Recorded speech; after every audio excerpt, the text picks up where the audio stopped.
प्रत्यक्ष ठाकुराणी डाकिले ओ करती क्रियाझर ग्रामर अधिष्ठात्री देवी माँ कुकुटा शुणी।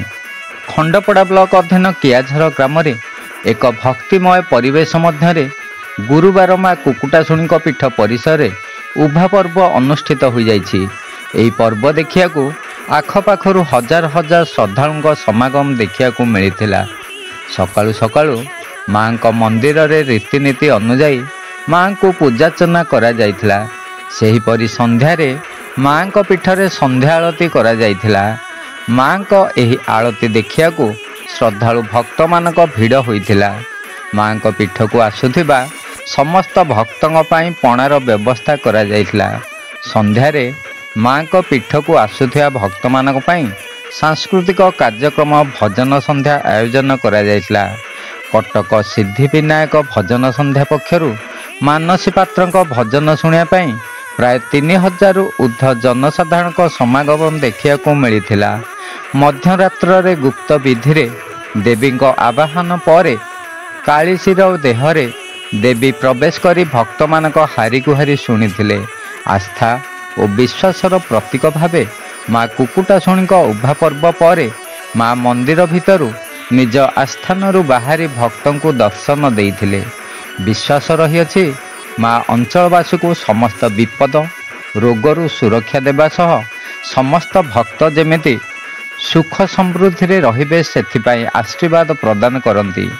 एथिसह ग्राम परिक्रमा करी भोग लगी होइथिले। परे माँ निज आस्थान को फेरी आसीथिले। तेबे माँ को ही यात्रा वर्ष वर्ष धरी चली आसुछि। माँ पाखरे जेउ भक्त मनस्कामना करे ताहा माँ पूरण करती बोले भक्तों भितर विश्वास रही। तेणु माँ दर्शन पाई आखपाख अंचल शह शह भक्तों भिड़ लगी थाए। माँ दर्शन करिया परे सुख शांति प्राप्त होइथाए बोली कहुए। माँ पीठरे आयोजित सांस्कृतिक कार्यक्रम भजन संध्या को कियाझर ग्रामर विभूभूषण महांती ऑर्गेनाइजर, समरेन्द्र महांती सरपंच प्रतिनिधि, मकरा गुरु, दास गुरु, डुमाल सिंह, माटिया स्वाई, बछई स्वाई, देवगुरु, प्रदीप्त दास, संतोष कुमार दास प्रमुख सहयोग करथिले। शिवनारायण दास का रिपोर्ट, खंडपड़ा वार्ता।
रास्ता देखो तुम कौच ना तले गोटे रास्ता अच्छी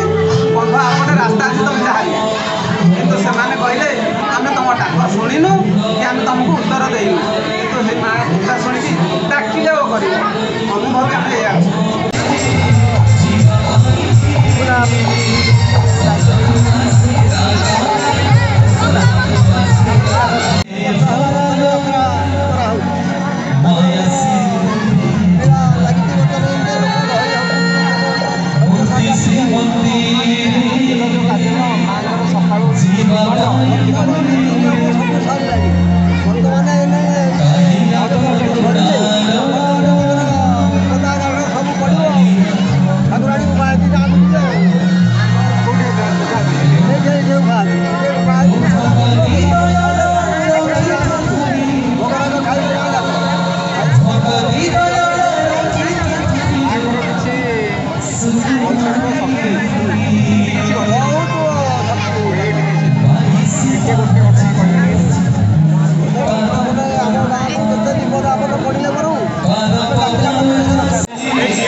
ଗ୍ରାମ ପରିକ୍ରମା କରିକି ବିଦ୍ୟମାନ